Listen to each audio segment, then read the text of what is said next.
and possibly even curative for a number of conditions. So fruits and vegetables, peas and beans, nuts and seeds, those are things that you're always going to want to be incorporating. A lot of people, when I tell them, let's have 10 servings of fruits and vegetables per day, they look at me like I'm absolutely out of my mind. What you need to keep in mind is that a serving of fruit or a serving of vegetables is not really that big. I mean, a serving of broccoli uncooked is about the size of a baseball. That's so tiny. And if you structure your day on your little daily planner to make sure that you're having at least 1 or 2 servings of fruits or vegetables with every single meal that you have per day, 10 servings is absolutely easy. If you're not a big fruit or vegetable person, or if even your kids or your family might be resistant to you adding all of these fruits and vegetables in, roasting fruits and vegetables is a good way to go because you get a lot more flavor out of roasting. Smoothies are great. Anybody here do smoothies? Smoothies are great. Making dips and incorporating vegetables in them, that's a great way to go.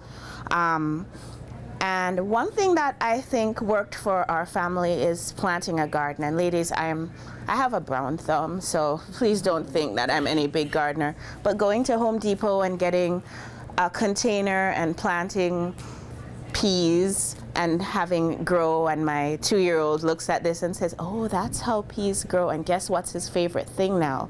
Carrots and peas. Those are like his favorite things because he saw how they grew. So who knew, right? Planting a garden can be great.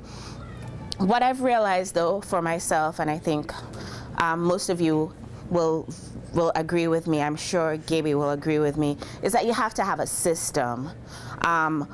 You have to prep and package your fruits and vegetables ahead of time, because if you have heads of lettuce sitting in your refrigerator, they're gonna sit in your refrigerator forever. You always want to have fruits and vegetables on hand, conveniently packaged and waiting for you to snack on. I use my slow cooker a lot to prepare beans because I find that, well, if you're from the Caribbean, you know you always have a pot of beans soaking somewhere on your countertop.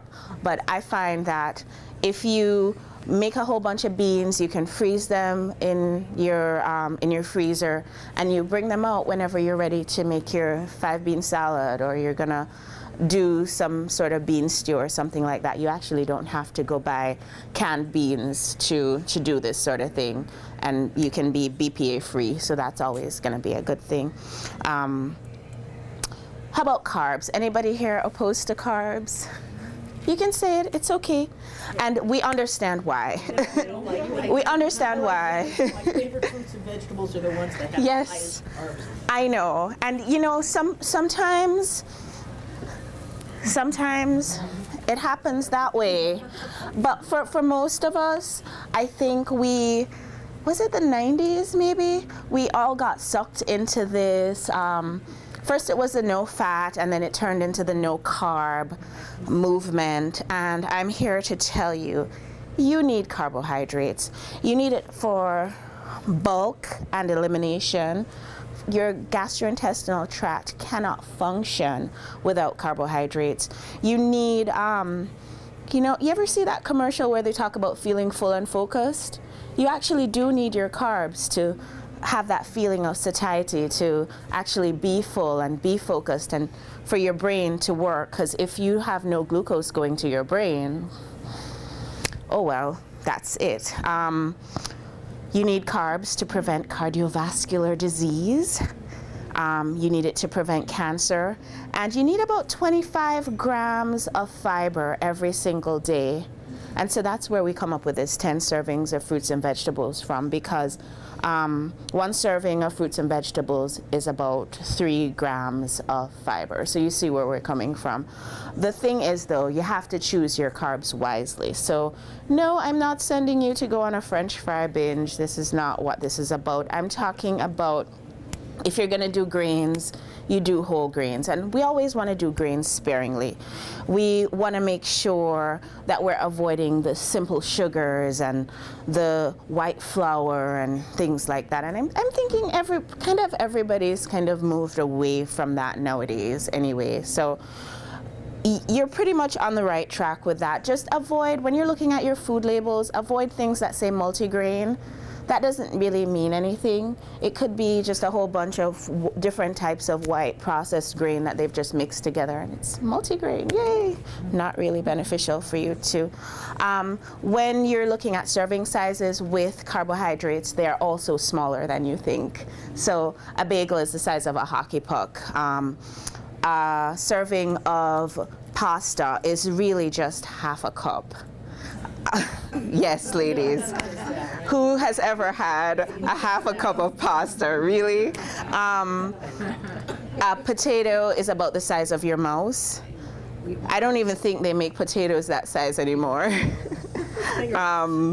The fingerling potato. There you go. You'd probably. But who eats just one fingerling potato? So, you know, the serving sizes of carbs are really smaller than you think. So yes, you can have carbs, but you want to focus in on the non-starchy carbs. So things like your fruits and your vegetables, those are the ones that you want to use. You want to use fewer carbohydrates when your activity levels are lower.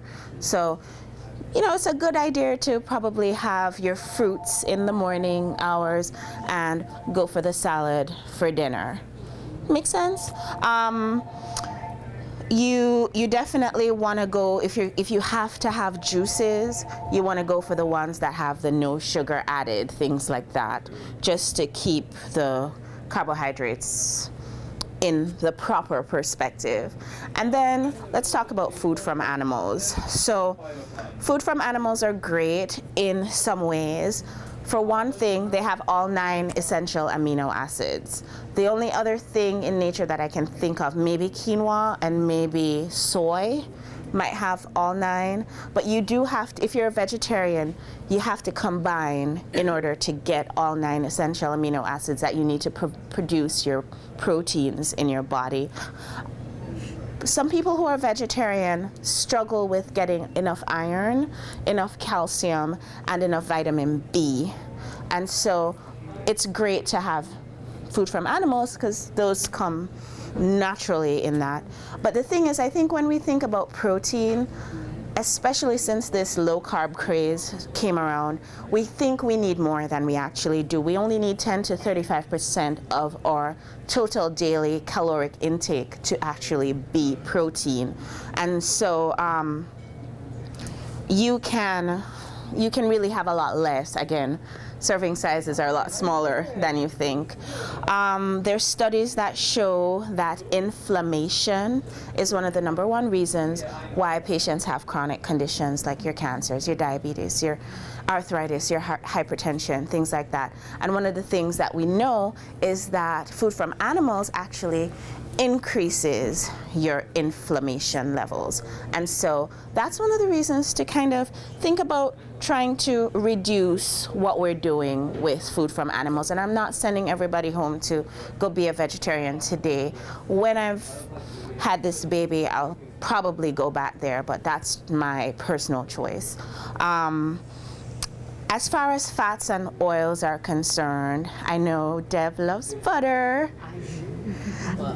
And I am not here to tell you that there's anything wrong with having a bit of butter in the batter.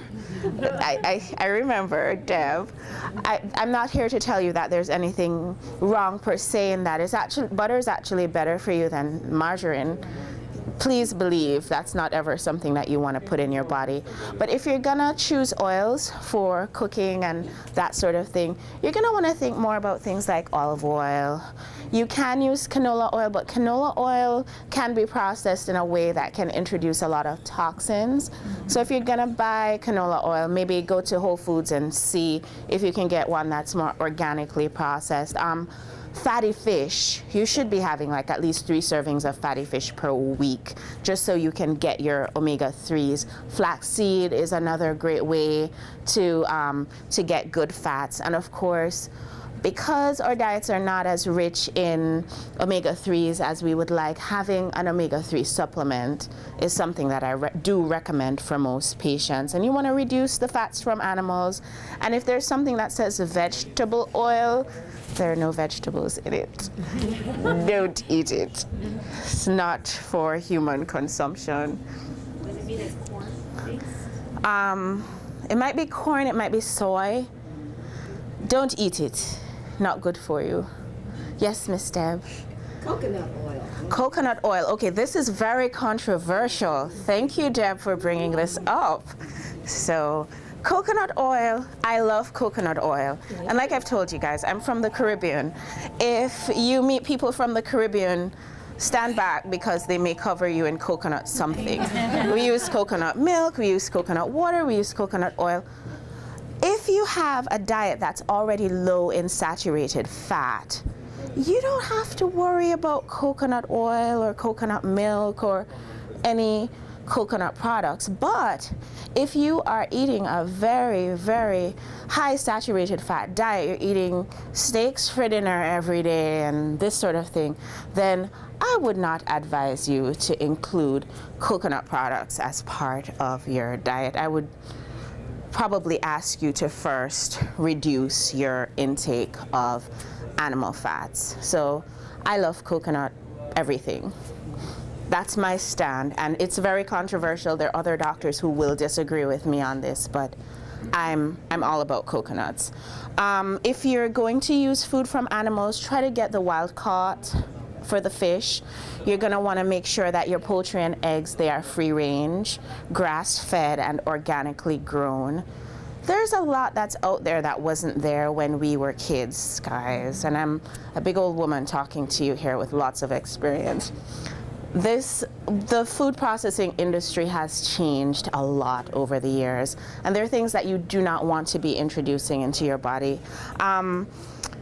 If you're gonna eat meat, you wanna make sure that it's grass-fed, and just because, you know, we love animals and the world around us, you also wanna make sure that the meat was raised humanely. And wild game is also higher in omega-3s than the ones that are farmed, so wild game is not that bad either. If you are a vegetarian, just make sure you're getting your iron supplement, taking an iron supplement. And calcium is something that you can get from every dark green leafy vegetable. So unless you're known to have gallstones or something like that, stock up on your Swiss chard and your kale and your spinach and that sort of thing, because as women, we really do have to be concerned about our calcium intake, and this is really an excellent source of calcium. Check out vegetarian recipes that are out there too. You might be surprised. You might like some of the things that you're seeing. Use more peas and beans, eat more nuts and seeds, eat less meat. And if you're gonna eat meat, of course, you're gonna look for the ones that are the leaner cut. The fourth thing that I mentioned is eating greener, and I'm not talking about eating more greens because we've already discussed that, but I'm talking about as much as possible, maybe try to go for the organic produce. I know they tend to be a little bit more expensive sometimes, but if you're shopping the way that we recommend, it probably won't bump up your grocery bill anyway, because you're gonna already be cutting back on the expensive steaks, right? Stay updated on the Dirty Dozen list, because they're usually about 12 fruits and vegetables out there that are very, very, they use a whole lot of pesticides when they're processing these things. Things that you want to make sure you're getting organic, things like your apples, your berries, the green leafy vegetables, things that you eat the skin of them, so things like peaches, things that have a high water content, so things like your grapes. You're gonna definitely want to try to go organic on those things. My husband swears on organic bananas, but you don't have to get organic bananas. That's one of the things that can be non-organic and be totally fine. You want to reduce your packaged foods that you're using. Packaged foods, I love that you make your cakes from scratch. That is amazing. I love that. Support your local farmers, your local farm markets. I believe some weird woo-woo things. I think that we're so wonderfully made, and that the produce that comes at certain times of year actually helps us with the things that we're exposed to at certain times of year. So when you get to know what's coming up in your farm market, you kind of have, I think, a better idea of what your body needs for that time.